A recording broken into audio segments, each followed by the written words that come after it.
Existuje věta, kterou inženýři opakují v technických školách. Pokud něco vypadá příliš zvláštně na to, aby to fungovalo, je to pravděpodobně proto, že se o to dříve nikdo nepokusil. Těchto 12 nákladních vozů je živoucím důkazem toho, že vzácnost a funkčnost mohou jít ruku v ruce. Nesnažili se být konvenční, snažili se řešit problémy způsoby, které si nikdo jiný nepředstavoval. A v tomto procesu vytvořili stroje, které nás dnes nutí přemýšlet, jak pro boha někdo na ty nápady přišel, ale fungovaly. A některé o desítky let později stále fungují. Začněme. Číslo 12. Fouden S20 Mickey Mouse. Spojené království 50. léta. Některé nákladní vozy zastrašují svou přítomností. Fouden S20 se na vás naopak zdánlivě usmíval. Jeho přezdívka Mickey Mouse nemohla být trefnější. Když se na něj podíváte zepředu, rozdělené čelní sklo a zaoblené tvary přední části vytvářejí něco téměř karikaturistického, jako by nákladní vůz navrhl ilustrátor kreslených filmů po příliš mnoha kávách. Je nemožné nevykouzlit úsměv, když ho vidíte, ale pod touto sympatickou tváří tloukl naprosto seriózní stroj.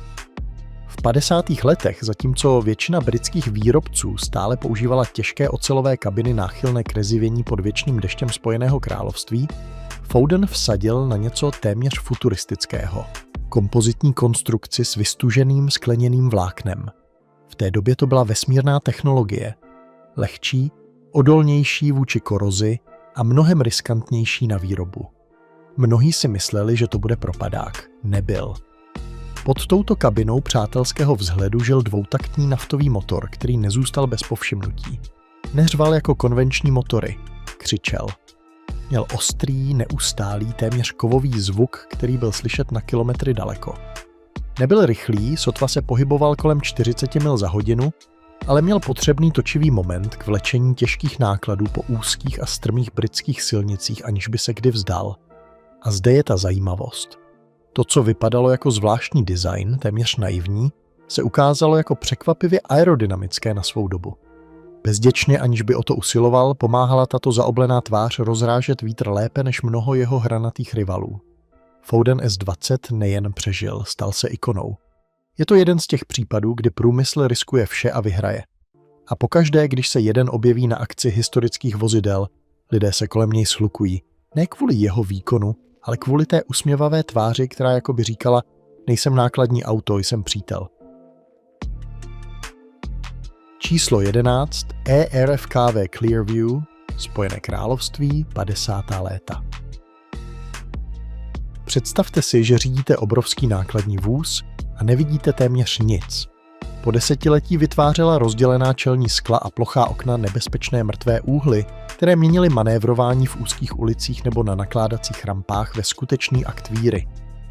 Řidiči se s tím naučili žít, znovu a znovu otáčet hlavou a modlit se, aby v mrtvém úhlu nebyl chodec. A pak se objevil ERFKV Clearview. Zkratka nebyla prázdným marketingem, znamenala doslova jasný výhled. Jeho panoramatické zakřivené čelní sklo se zaoblenými rohy vypadalo jako vystřižené z futuristické lokomotivy. Najednou řidiči viděli více ze silnice, více chodců, více překážek. V době, kdy bezpečnost nebyla pro nikoho prioritou, to bylo téměř revoluční. Ale zajímavé na KV je, že kombinoval tuto pokročilou estetiku s ultrakonzervativní mechanikou. Pod kabinou obvykle žil motor Gardner o výkonu asi 150 koní. Motory Gardner byly proslulé jednou věcí. Byly pomalé v otáčkách, neuvěřitelně účinné a téměř nemožné je zničit. Nebyly nejrychlejší, nebyly nejvýkonnější, ale dokázali pohnout více než 30 000 librami, aniž by si po léta a léta stěžovali. Jeho plynulý design, téměř art deco, se rozcházel s hranatými předválečnými nákladními vozy. Mřížka chladiče vypadala integrovaná v jednom kuse s přední částí, světlomety splývaly s liniemi karoserie, vše vypadalo moderněji, promyšleněji. KV nekřičel výkonem, nehrozil svou přítomností. Předával důvěru, ten pocit, že vozidlo ví, co dělá a doveze vás tam, kam potřebujete bez problémů. A toho v drsném světě britské poválečné dopravy proměnilo v legendu. Číslo 10. Om Super Orione. Itálie, 50. léta. Itálie měla vždy zvláštní vztah k designu, ale když přemýšlíme o nákladních vozech, Obvykle si nepředstavujeme italskou eleganci. OM Super Orione to přišel změnit. V 50. letech většina evropských nákladních vozů spoléhala na řadové šestiválcové motory. Byly spolehlivé, předvídatelné a, buďme upřímní, trochu nudné. Itálie se rozhodla nedržet scénáře. Super Orione neimponoval jen svou výškou a dominantním postojem. Jeho mřížka chladiče ve tvaru chromovaného kníru mu dodávala téměř aristokratický výraz, jako by se díval na zbytek nákladních vozů přes rameno s onou směsí pýchy a nadřazenosti, kterou Italové tak dobře ovládají. Měl přítomnost, styl, průmyslovou hrdost. Ale to skutečně ohromující bylo pod kabinou, naftový V8 pod úhlem 90 stupňů. U komerčního nákladního vozu 50. let to nebylo běžné, bylo to prohlášení o záměrech. S přibližně 170 koňmi, což bylo v té době obrovské číslo, byl Super Orione navržen pro velmi specifickou misi. Vyjíždět alpské průsmyky naložený až na hranici možností, aniž by mu došel dech. Zatímco ostatní nákladní vozy se plazily ve stoupáních a ztrácely rychlost metr po metru, tento tlačil s autoritou s tím hlubokým zvukem V8 odrážejícím se v horských tunelech. Byl nezapomenutelný, výkonný, téměř teatrální.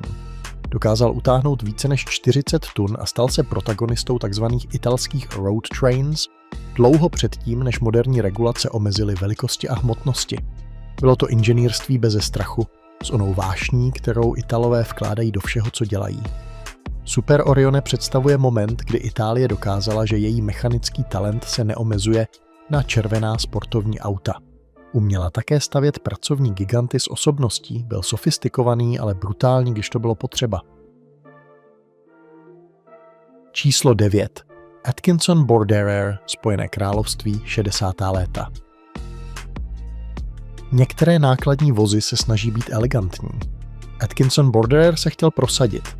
Jeho plochá přední část, jeho obrovský chladič a uprostřed velké A v kruhu, které vypadalo jako emblém průmyslové války. Nesnažil se zalíbit, nesnažil se být přátelský, snažil se dát jasně najevo, kdo na silnici velí. Ale to skutečně zvláštní nebyl jeho vzhled, nýbrž jeho konstrukce. Atkinson byl průkopníkem v používání kabin z vystuženého skleněného vlákna dlouho předtím, než se to v průmyslu stalo standardem. Zatímco ostatní výrobci stále spoléhali na těžkou ocel, oni vsadili na lehčí kompozitní materiály odolné vůči rzi, ale také hlučnější a mnohem méně izolované. A to definovalo zážitek z jízdy v Borderéru. Nebylo to pohodlné. Nebyl zde posilovač řízení, spojka vyžadovala silnou nohu a v zimě chlad nemilosrdně pronikal skrze ono vlákno. Interiér vibroval, rezonoval, duněl s každým výbuchem motoru. Byla to skříň z vláken plná mechanického hluku, intenzivní smyslový zážitek. Ale řidiči ho milovali a byl k tomu důvod. Každý Borderer mohl být prakticky vyroben na míru. Atkinson stavěl mnoho svých nákladních vozů na objednávku. Mohli jste si vybrat motor, převodovku, konfiguraci náprav. Bylo to téměř řemeslné v průmyslu, který se začínal standardizovat. Většina osazovala motory Gardner legendární pověsti. Nebyly výbušné, nepřilepily vás k sedadlu, ale byly věčné, navržené k ujetí stovek tisíc kilometrů bez vzdání se, s kombinovanými hmotnostmi, které se pohybovaly kolem 70 000 liber. Borderer byl symbolem zlatého věku britské dopravy, kdy řidič musel stroj skutečně zkrotit, pochopit ho, cítit ho. Nebyl vytříbený, nebyl tichý, byl to čistý charakter. A tento charakter z něj udělal jednu z nejvyhledávanějších klasik sběrateli z celého světa. Číslo 8. Fiat 682N2. Itálie, 50. až 80. léta. Některé nákladní vozy stárnou, jiné mizí. Fiat 682N2 tam prostě stále je. Tento model, uvedený na trh počátkem 50. let, nebyl nejnápadnější ani nejrychlejší. Jeho design s klasickými chromovanými lištami na mřížce chladiče mu dodával téměř přátelský výraz. Nic zastrašujícího, nic přehnaného. A přesto se stal jedním z nejodolnějších nákladních vozů, které kdy byly postaveny. Zvláštní na 682N2 nebyl jeho tvar, byla to jeho absurdní odolnost. V několika oblastech Afriky a Blízkého východu byly tyto nákladní vozy přetěžovány až o 200% nad jejich nominální kapacitu. Navrženy pro určitou hmotnost končily přepravou 50 nebo 60 tisíc liber, aniž by chladicí rám praskl, což by teoreticky nemělo být možné. ale ocel podvozku prostě nepovolila. Jeho naftový motor, pomalý v otáčkách a s velkorysým točivým momentem, dokázal fungovat s palivem pochybné kvality bez stěžování, bez protestů, bez zastavení. Neběhal, sotva se dotýkal 45 mil za hodinu, ale nikdy nešlo o rychlost. Šlo o to dorazit. A on dorazil. Zatímco ostatní moderní stroje selhávají po několika letech, 682N2 pokračoval v práci po desetiletí. Některé byly ve výrobě v různých variantách více než 30 let. To v automobilovém průmyslu není normální. Byl základní, bez klimatizace, s volitelným posilovačem řízení, spartánským interiérem, ale mechanicky byl téměř nezničitelný. Ve světě posedlém novým, posledním se Fiat 682N2 stal symbolem trvalého inženýrství, nástrojem vyrobeným tak, aby vydržel déle než generace, která si jej koupila. A ještě dnes je v nějakém vzdáleném koutě planety pravděpodobné, že jeden pracuje. Číslo 7. Krupp Mustang, Německo, 50. a 60. léta. Pokud jste slyšeli něco, co znělo jako kovová dávka blížící se po silnici, pravděpodobně to byl Krupp Mustang. Tento německý nákladní vůz byl proslulý něčím, co se dnes zdá téměř nemožné. Dvoutaktním naftovým motorem. Na rozdíl od konvenčních čtyřtaktních motorů se dvoutaktní Krupp zapaloval mnohem častěji, což vytvářelo rychlý, téměř agresivní zvuk, který mnozí popisovali jako směs mezi průmyslovým strojem a vzdáleným kulometem. Nebyl to jemný zvuk, nezůstal bez povšimnutí. Bylo to neustálé ratatat, díky kterému kdokoliv na silnici věděl, že se Mustang blíží, dlouho předtím, než ho uviděl. Systém inženýrství byl stejně zvláštní. Používal dmychadlo pro výplach, scavenging blower, k vytlačení vzduchu do válců, což umožňovalo motoru fungovat efektivně i při vysokém zatížení. Pokud jste udržovali vysoké otáčky, nákladní vůz odpovídal silou a výkonem. Pokud jste nechali otáčky klesnout, začal ztrácet energii a chrlit kouř na všechny strany. Byl to nákladní vůz, který doslova chtěl být řízen určitým způsobem, který vyžadoval styl, techniku. S přibližně 200 koňskými silami mohl přepravovat náklady o hmotnosti přes 40 000 liber a dosahovat rychlostí blízkých 55 mílím za hodinu na tehdy nových dálnicích, slavných autobahnech. Ale jeho složitost byla také jeho zkázou. Dvoutaktní motory byly těžké na údržbu, vyžadovaly specifické znalosti a díly, které nebyly vždy dostupné. Nakonec upadly v zapomnění kvůli environmentálním regulacím a provozním nákladům. Dnes zůstává jen velmi málo funkčních exemplářů, většina v rukou sběratelů posedlých zachováním této mechanické vzácnosti. Krupp Mustang je připomínán jako heavy metal světa dopravy, hlučný, agresivní, náročný a naprosto nezapomenutelný. Nákladní vůz, který nezůstal bez povšimnutí a neomlouval se za to. Dosud jsme viděli fascinující vzácnosti, stroje s osobností a mechanická řešení předbíhající svou dobu. Ale těch 5, které přicházejí, jsou z jiné planety. Jsou to ty, které vyzvaly fyziku, ty, které povýšily slovo kolosální na jinou úroveň, ty, které potřebovaly speciální chladicí systémy, aby se nevznítily, a jeden, který drží světový rekord prostě proto, že existuje. Připravte se, protože závrať právě začíná. Číslo 6. Berliet T100, Francie, 50. léta. V 50. letech se Francie snažila rozšířit svůj vliv v Sahaře. Problém byl v tom, že poušť nemá silnice a přesun těžké techniky přes písečné duny vyžadoval něco, co nikdo předtím nepostavil. Berliet, francouzský výrobce, odpověděl modelem T100, monstrem, které vypadalo spíše jako budova na kolech než jako nákladní vůz. Jeho pneumatiky měřily přes 2 metry na výšku, každá vážila více než kompaktní automobil a nákladní vůz byl tak široký, že zabíral 2 celé pruhy moderní dálnice. Pro představu, když jel po silnici, nebylo možné ho předjet. Prostě tam nebylo místo. Pod jeho kapotou, nebo spíše pod jeho kabinou, nesl naftový motor V12, který vyvinul 600 koňských sil, což byla na tu dobu monstrózní cifra. Ale působivý nebyl výkon, nýbrž to, co dokázal pohnout, náklady až 100 tun na sypkém pouštním písku. Aby toho dosáhli, museli v Berlietu čelit nečekanému problému. Neexistovaly pneumatiky schopné unést takovou hmotnost, aniž by se zabořily do písku. Takže doslova museli navrhnout speciální pneumatiky vyrobené výhradně pro tento nákladní vůz s šířkou a vzorkem, jaké dosud nebyly k vidění. T100 pracoval v dolech Sahary po léta. Přesouval vrtné soupravy a gigantické transformátory. Byl to mechanický dinosaurus v pravěkém prostředí. Dnes přežívá v muzeích jen několik exemplářů, ale pokaždé, když se někdo před jeden postaví, neubrání se onomu mrazení, které vyvolává přítomnost něčeho, co by nemělo existovat. Číslo 5. Oshkosh, model s pohonem 8 kol 70. léta. Pokud jste někdy viděli gigantický hmyz a pocítili onu směs fascinace a odporu, Oshkosh s 8 koly ve vás vyvolá přesně stejný pocit. Tento nákladní vůz, navržený pro americkou armádu v 70. letech, vypadal jako mechanický pavouk připravený vyšplhat na jakýkoliv povrch. Měl 8 kol a co je nejdůležitější, všech 8 bylo poháněných. Ale to, co ho dělalo skutečně speciálním, byl jeho systém řízení. Nezatáčela jen přední kola, zatáčela i zadní, což umožňovalo tomuto 30-tunovému kolosu otočit se prakticky na místě. Představte si nákladní vůz o velikosti domu manévrující v prostoru, kde by měl potíže i normální automobil. To byl Oshkosh, byl navržen pro velmi specifickou misi, přepravu balistických raket a těžkého vybavení přes terény, kde nebyly cesty, kde by jakékoliv jiné vozidlo po několika metrech uvízlo. Jeho schopnost překonávat překážky, šplhat do nemožných stoupání, přecházet řeky a bahniště z něj udělala neocenitelný strategický nástroj během studené války. Řidiči, kteří ho ovládali, říkali, že zpočátku budil strach, protože tento systém řízení všech 8 kol způsoboval, že nákladní vůz reagoval nečekanými způsoby.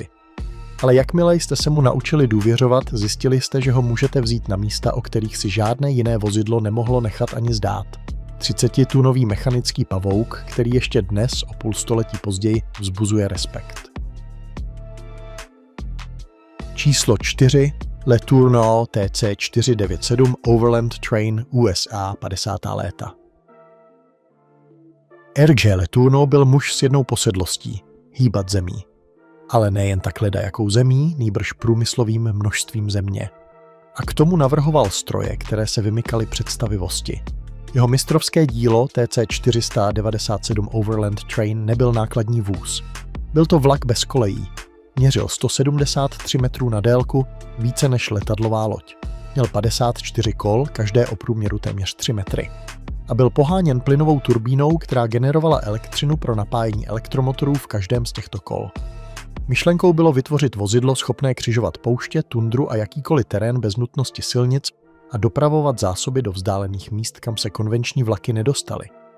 Když se pohybovalo, vypadalo jako město na kolech klouzající pomalu po obzoru. Řidič seděl ve vyvýšené kabině jako kapitán na svém velitelském můstku a za ním se táhly nekonečné nákladní moduly. Dokázal přepravit až 150 tun přes jakýkoliv terén. Ale byl tu problém. Byl tak velký, že se ukázal jako nepraktický. Otáčení vyžadovalo kilometry prostoru a jeho maximální rychlost byla sotva 30 km za hodinu. Byl postaven pouze jeden prototyp, který dnes odpočívá v muzeu. Ale pokaždé, když ho někdo uvidí, neubrání se otázce, jaká bláznivá mysl takové monstrum počala. Odpověď: mysl, která neuznávala limity. Číslo 3. Kenworth Big Red, USA, 60. léta. V 60. letech se Kenworth rozhodl udělat něco, o co se nikdo nepokusil. Vložit do nákladního vozu plynovou turbínu. Výsledkem byl Big Red, vozidlo, které vypadalo jako lokomotiva na kolech s futuristickou kabinou, která jakoby vypadla ze seriálu The Jetsons. Měřil přes 12 metrů na délku a jeho aerodynamická silueta rozrážela vítr s elegancí, kterou žádný nákladní vůz předtím neměl. Pod kapotou nesl turbínu Boeing o výkonu 600 koní, stejnou jakou používali některé vrtulníky. Zvuk byl ohlšující, nepřetržitý řev, který rozvibroval asfalt. Ale zajímavé na Big Red nebyla jen jeho technologie, nýbrž jeho účel. Kenworth ho postavil, aby otestoval, zda mohou být turbíny životaschopné v těžké dopravě. Urazil tisíce kilometrů po amerických silnicích a budil pozornost všude, kde se objevil. Lidé se zastavovali, aby se podívali, fotili a ptali se, co je to za vesmírnou loď na kolech.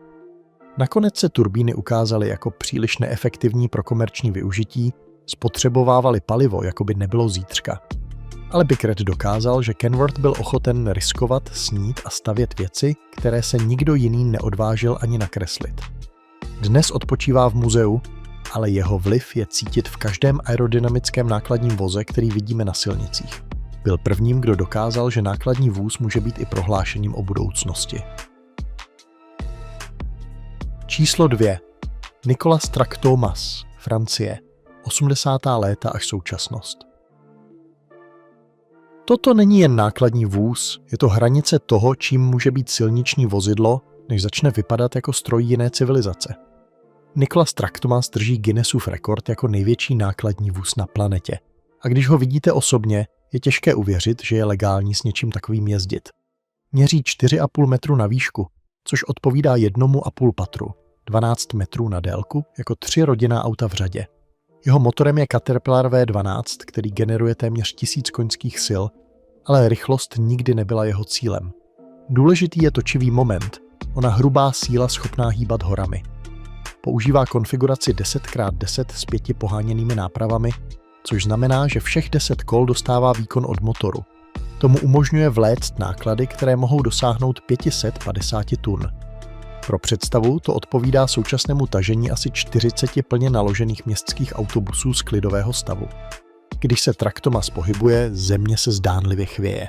Byl navržen pro přesun kritické infrastruktury, gigantických generátorů, elektrických transformátorů, vybavení pro těžební nebo energetické projekty v odlehlých regionech, jako je Jihoafrická republika nebo Austrálie. Není to nákladní vůz pro každodenní dopravu, neuvidíte ho rozvážet zboží. Je to strategický nástroj moderního inženýrství, kus přesnosti ve světě kolosálních proporcí. K pohybu i na krátké vzdálenosti potřebuje doprovod, plánování a speciální povolení, protože jeho velikost a hmotnost vyzývají tradiční silniční normy.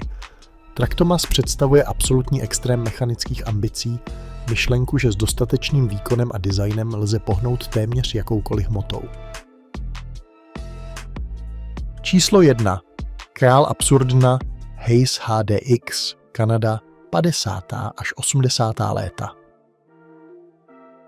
Pokud jste někdy viděli páru vycházející z kol nákladního vozu, pravděpodobně jste se dívali na Hayes HDX. Toto nebyl dodávkový vůz, nebylo to konvenční stavební vozidlo.